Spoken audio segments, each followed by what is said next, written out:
आज अपन देखते हैं कर्मों पर विजय का उपाय क्या है। कर्मों को अपन कैसे जीते। अशुभ कर्म किसी को भी नहीं छोड़ते। जब अशुभ कर्म का अवधि आता है तो अच्छे अच्छे बलशाली भी अपने घुटनों को टेक देते हैं। दिखने में बहुत बलशाली नजर आते हैं, पर एक दिन भी अगर उभारा जाता है तो उनको उठाने वाले दूसरी चाहता हो वो भी जरूरत पड़ जाती है। तो कर्मों की स्थिति बड़ी विचित्र है। चाहे वो राजा हो चाहे सभी को समय आने पर फल देते हैं, क्योंकि जो व्यक्ति जैसा कर्म करता है उसको वैसा फल निश्चित ही प्राप्त होता है। और हर जीव ये भी चाहता है कि हम जो भी कर्म करें उसका फल हमें मिले। जीव स्वयं भी ये चाहता है कि हमें हमारा कर्म का फल मिलता कर रहा है, पढ़ाई लिखाई कर रहा है तो वो सोचता है कि हमें अच्छे अंकों से हम पास हो, हमें श्रेणी प्राप्त हो। तो हर कोई व्यक्ति कर्म का फल चाहता भी है। और कर्म एक ऐसी विचित्र दशा है जहाँ पर कहीं रिश्वत नहीं चलती। अगर इस संसार में कोई अदालत है तो कर्मों की अदालत ही बिल्कुल न्यायवान है। और बाकी हर जगह रिश्वत का बोलबाला है। चाहे धार्मिक क्रिया हो वहाँ भी आजकल सबसे पहले रिश्वत शुरू हो। चाहे स्कूल हो चाहे राजनीतिक कार्य समाज, हर जगह व्यक्ति रिश्वत देने को बरी कर लेते हैं। लेकिन एक कर्मों की ऐसी अदालत है तो वहाँ पर जो जैसा कर्म करता है उसको वैसा फल भोगना ही पड़ता है, चाहे वो साक्षात तीर्थंकर भगवान भी क्यों ना हो। तीर्थंकर देव को भी नहीं छोड़ा तब अन्य की तो बात ही क्या है। कर्मों पर विजय पाना आसान नहीं है। वैसे तो कर्मों पर विजय पाना बड़ा दुर्लभ काम है, पर ऐसा भी नहीं है कि कर्मों को नहीं जीता जा सकता, क्योंकि कर्मों को जीत कर ही अपने जितने भी महापुरुष तीर्थंकर भगत हुए हैं उन्होंने अपने हजार अवस्था को कर्मों को जीत कर ही प्राप्त किया। जब तक कर्मों के अपन आदि रहेंगे तब अपनी के जैसे मदारी पेड़ दिखाने के लिए आता है और अपने हाथ में क्या रखता है, कठपुतली के धागे रखता है। जैसे वो अपने को चलाता है वैसे ही कठपुतली के खेल शुरू हो जाते हैं। आप लोगों ने अपने देखे होंगे, अपने आते होंगे, लेकिन पहले से खेल हर एक दो तीन दिन में हम लोगों को देखने को मिलते थे। गाँव में जादूगर आ रहे थे तो खेल दिखाते थे, नजरबंदी के खेल विशेष तौर से चलते थे। तो वैसे ही अपने कर्मों की विजय से होती है। हम कर्मों के इशारे पर नाचते रहते हैं, पर जो कर्मों को जीतने का उपाय कर लेता है वो भी कभी भी संसार में भटकता नहीं है, कभी वो फिर पराजित नहीं होता है। कर्म देव वही बनता है जो दृढ़ संकल्प के साथ संयम का प्रकार लेकर अग्रसर होता है। कर्म देव कौन बनता है? जो संयम रूपी कुठार को अपने हाथों में ले लेता है। कुठार यानी खुदारी, हसिया। जब वह संयम रूपी कुठार हाथ में आ जाते हैं तो कर्म स्वतः ही निद्रा को प्राप्त हो जाता है, क्योंकि संवर पूर्वक ही कर्मों की निद्रा होती है। और संवर उसी का होता है जिसके जीवन में संयम आ जाता है। जब तक संयम हाथ में नहीं आता है, अपने जीवन में आप नहीं आता है, अपने आत्मा में घटित नहीं होता है, तब तक कर्मों पर विजय पाना बड़ा दुर्लभ काम है। यद्यपि कर्मों का परिणाम भोगना अनिवार्य है, कर्म का परिणाम भोगना अनिवार्य है, लेकिन जो व्यक्ति कर्मों को दुखी मन से भोगता है चिल्ला चिल्ला के रोकता है, उसको स्वतः ही दूसरे कर्मों का बंधन होने लग जाता है। वो दूसरे कर्मों का बंध करके ही इस संसार से विदा होता है। लेकिन जो व्यक्ति कर्मों को समता भाव से भोग लेता है, उस समय अपने परिणामों को खराब नहीं करता है, उसके दोबारा कर्म नहीं करते हैं, वो कर्म से बराबर प्राप्त हो जाता है।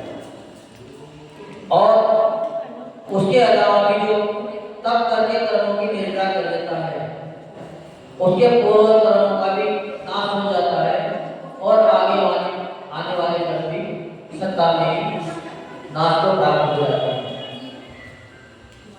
समता भाव पूर्वक भोगने से आत्मा निराकर दशा को प्राप्त हो जाती है। कर्मों से बहिर्मुख होकर जो आत्मा व्याप्त होते हैं, वे नवीन वंश के वशीभूत होकर संसार परिभ्रमण करते हैं। कर्म शत्रु को विजय पाने के लिए समता भाव एवं निडरता निर्भीकता आवश्यक है। कदम कदम पर अनेक समस्या आते हैं, पर जो योगी जन होते हैं वो तो तप के द्वारा अपने परिश्रम को सतत बुलाते रहते हैं और उनको निर्जन करते रहते हैं। पर जो कायर व्यक्ति होते हैं, उनके जीवन में जैसे कर्मों का होते आता है तो बड़े संक्लेशित हो जाते हैं, व्याकुल व्याकुल हो जाते हैं और पुनः नवीन कर्म का वध कर लेते हैं। विपत्तियां आती है जो सभी अशुभ कर्म कर परिणाम है, इन पर धीरज के साथ विजय प्राप्त करना चाहिए। ज्ञानी ज्ञानी वीर पुरुष वेद विज्ञान की सिद्धि से अंतरात्मा में प्रवेश कर ध्यान अग्नि शिखा से समस्त कर्मों को भस्म कर देते हैं। जब ध्यान रूपी अग्नि अपने आत्मा में जल जाती है तो निश्चित ही कर्म भी भस्मीभूत हो जाते हैं। पर जब तप की अग्नि अपन न जलाएंगे तब तक कर्मों का नाश होने वाला नहीं है, क्योंकि तप ही कर्मों को जला सकता है और तप ही अपने को निखार ला सकता है। बिना तपे भी अपना आत्मा उज्जवल नहीं हो सकता। जैसे बिना तप के सोना कभी भी उज्जवल नहीं होता है। सोने को अगर निखार लाना है तो एक नहीं 16 का उसके लिए दिए जाते तब 16 आना सोना शुद्ध कहलाता है। जब तक उनके ताव नहीं लगाए जाते तब सोना भी अशुद्ध रहता है। इसी तरह जब तक अपनी आत्मा में अपन तप को प्रकट नहीं करते हैं, संयम को प्रकट नहीं करते हैं, तब तक अपन कर्म कालिका से ही भस्मीभूत रहते हैं, लेकिन कभी भी कर्म का नाश नहीं कर पाते। इसलिए आप तू भी कर्म शत्रुओं को जीतने के लिए ध्यान का अवलंबन कर निर्भीक होकर संयम मार्ग पर सदा अग्रसर रह। अगर संयम मार्ग पर जो व्यक्ति बढ़ जाते हैं, उनके इस भाव में ना सही दूसरे भाव में मिलेंगे, लेकिन कर्मों की निद्रा स्वतः हो जाती है। उसको देखने एक दिन कर्मों से विजय पाकर वह अपने मोक्ष राह को प्रशस्त कर लेता है। इसलिए अपने को सतत कर्मों पर विजय पाने का उपाय हर क्षण हर दम करते रहना चाहिए, क्योंकि अनादि से मात्र कर्म मानने का कार्य करके आ रहे हैं। 84 लाख जितनी भी योनियां हैं उसमें मात्र कर्म का वध होता है, और कर्मों की निद्रा अगर होती है तो वह मात्र मनुष्य योनि है, इसलिए जिसमें कर्मों की निद्रा व्यक्ति कर पाता है। कर्मों की निद्रा करना वैसा कोई कठिन काम नहीं है। अगर अपन चाहें तो मात्र 48 मिनट लगते हैं, जिसमें बहुभोगी जितने भी कर्म हैं वो सारे निद्रा होता है। 48 मिनट से ज्यादा लगते नहीं, पर अपन कभी प्रयास करते नहीं।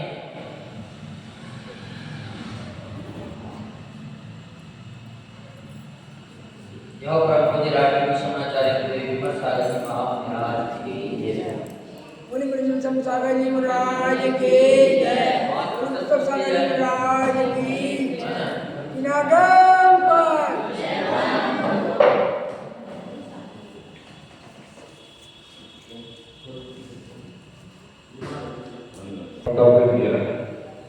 है ना, कर्मों के बारे सबको मालूम है कर्म कितने होते हैं। अभी शिविर में मैंने सुना था ऐसा, किसी ने कहा नहीं मुझे, पर मैंने सुना था ऐसा, ये क्लास लगती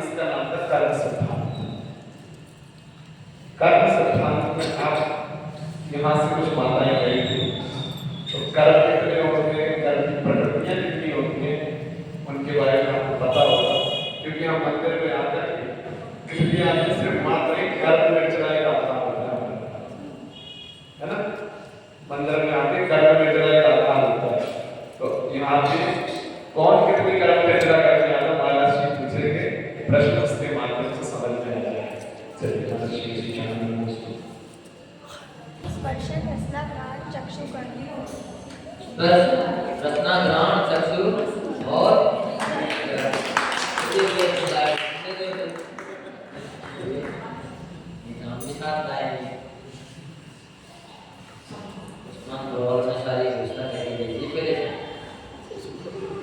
हाँ जी क्या ये तो प्रधान जी लाए हैं आपके अच्छा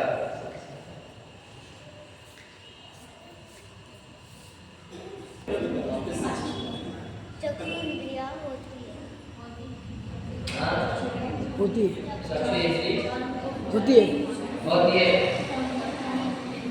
नहीं होती है ये इंद्रिय जीव की चक्षु इंद्रिय होती है क्या? प्रश्न ये सुनो, प्रश्न को क्या है हमारे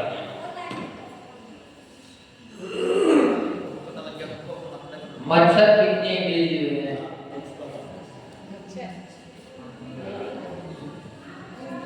जब रोज काट रहे होंगे एक दिन भी ऐसा नहीं आता होगा किसी मच्छर का काट दिवाली के बाद बढ़ जाता और बता रहे हो आप बता रहे हो हाँ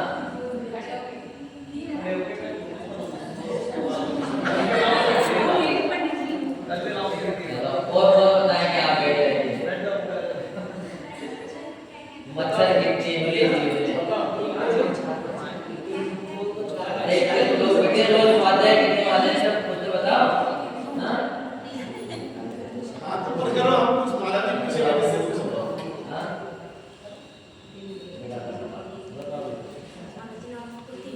हाँ तीन इंद्रिय जीव होता है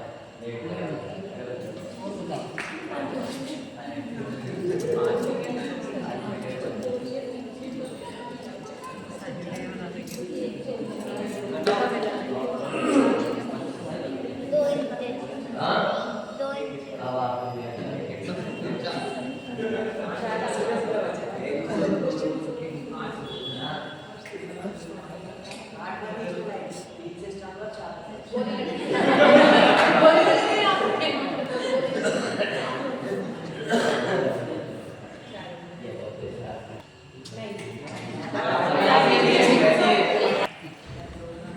चलो ये बताने का प्रयास करेंगे मिर्ची कितनी इंद्रिय जीव है?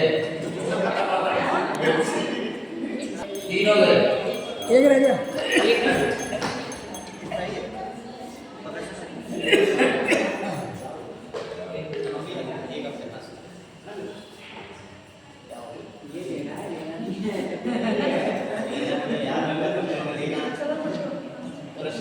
नमोकार मंत्र में जिन्हें किया गया है उन्हें एक पद शब्द में क्या कहते हैं?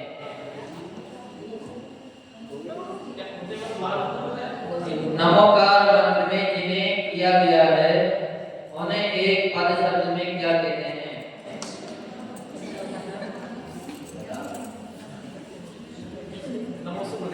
परमेश्वरी कहते हैं। बहुत बढ़िया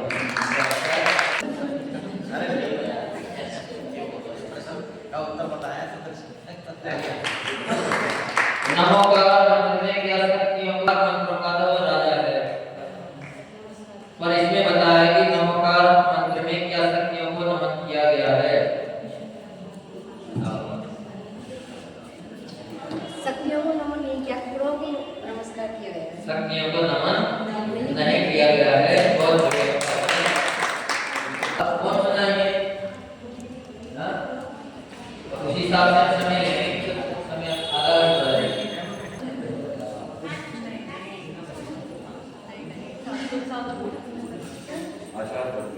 हाँ?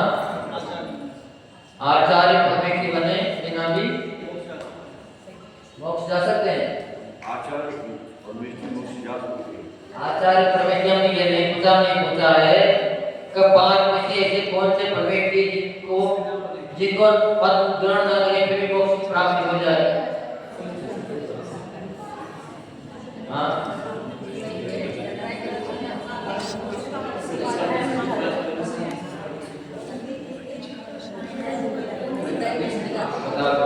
हाँ नहीं वेट करिए और ऐसा भी नहीं हम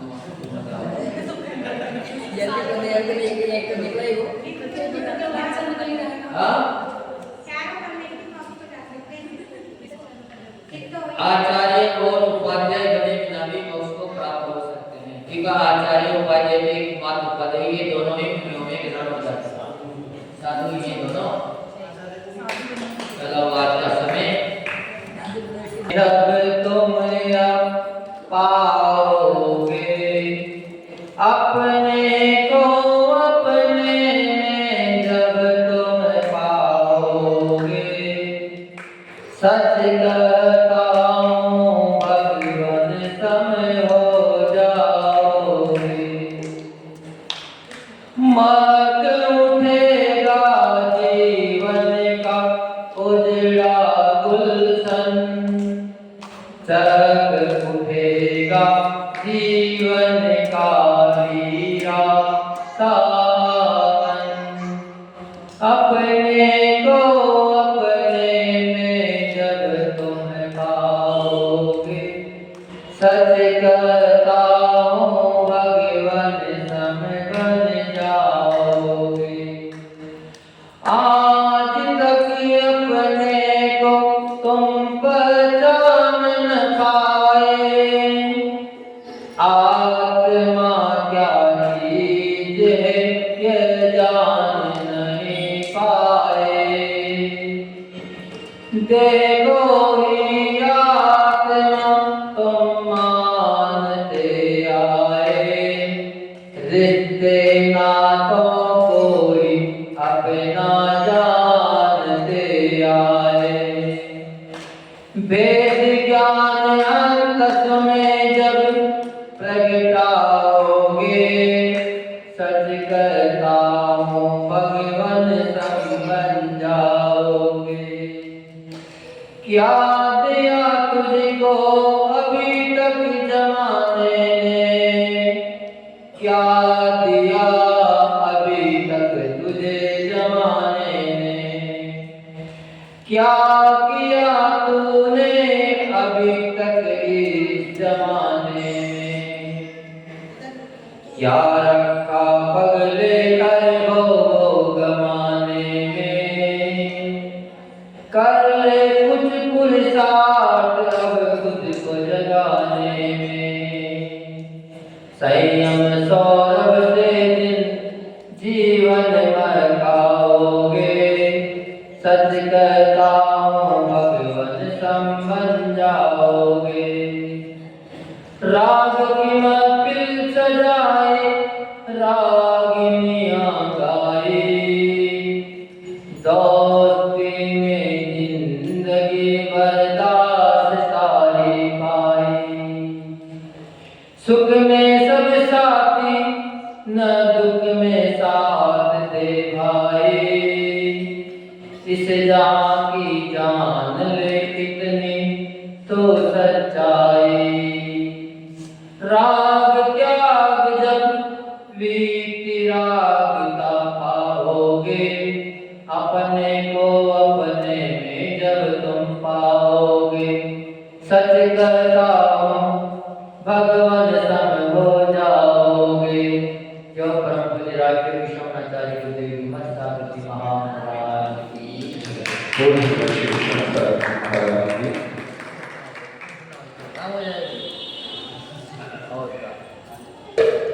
तुम्हारे चरणों में एक अर्जी लेकर आया हूँ।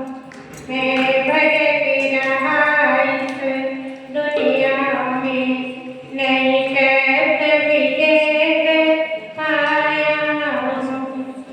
धन परिजन भैरव रमन किया, गुरु सम्मत ज्ञान नहीं पाया। राजा चक्रीवत पद पाए, निज ज्ञानानंद नहीं आया। निज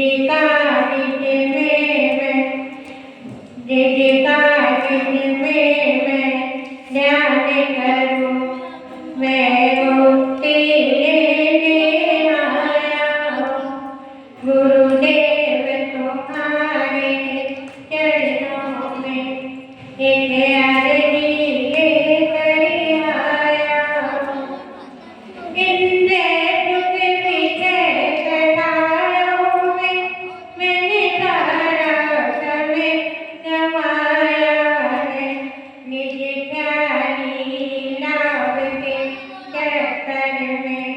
सतधर्म को नहीं जाना है, निज का निज का निज में ध्यान करो, ये भाव संजोकर लाया हूँ, गुरुदेव तुम्हारे चरणों में एक अर्जी लेकर आया हूँ। ये जग ही स्वार्थ की दुनिया है, गुरुदेव ये मैंने जाना है, अब त्याग दिया भव गुरु चरण में मैंने ध्यान किया, शुभ सत्संग फल में भी पाऊं, चरखा का भार लाया हूँ, गुरुदेव तुम्हारे चरणों में एक अर्जी लेकर आया हूँ। मैं भटक रहा इस दुनिया में, भटक रहा इस दुनिया में, नहीं कर विजय कर पाया। बोलो गुरुदेव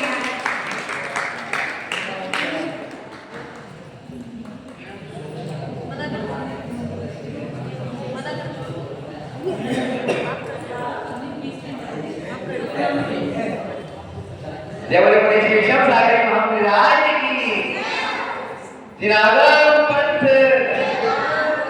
सर्वज्ञ के वचन सदा जय भक्त रहेंगे, इस काल में सदा ही जय संत रहेंगे, इस काल में सदा ही जय संत रहेंगे, जिन धर्म अंत तक वही जीवंत रखेंगे, जिन धर्म अंत तक वही जीवंत रखेंगे, इस काल में सदा ही जय संत रहेंगे, इस काल में सदा ही जय संत रहेंगे।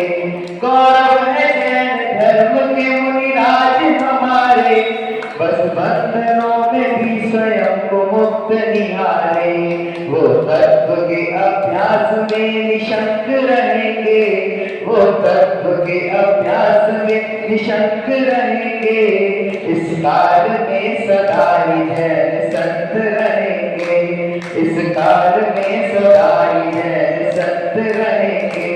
जो माने मुनि को वही तो पुण्य आत्मा, जो जाने मुनि का स्वरूप भव्य आत्मा, पर द्रव्य भाव त्याग के निर्ग्रंथ रहेंगे, इस काल में सदा ही जय संत रहेंगे, इस काल में सदा ही जय संत रहेंगे।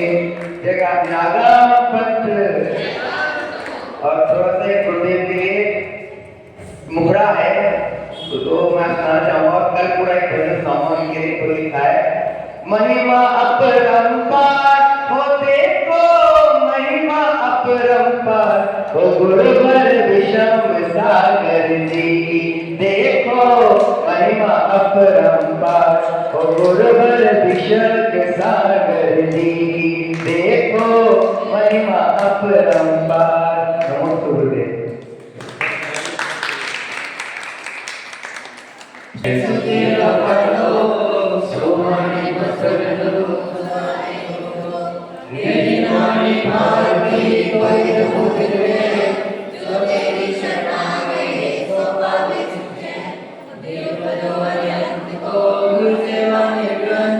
दया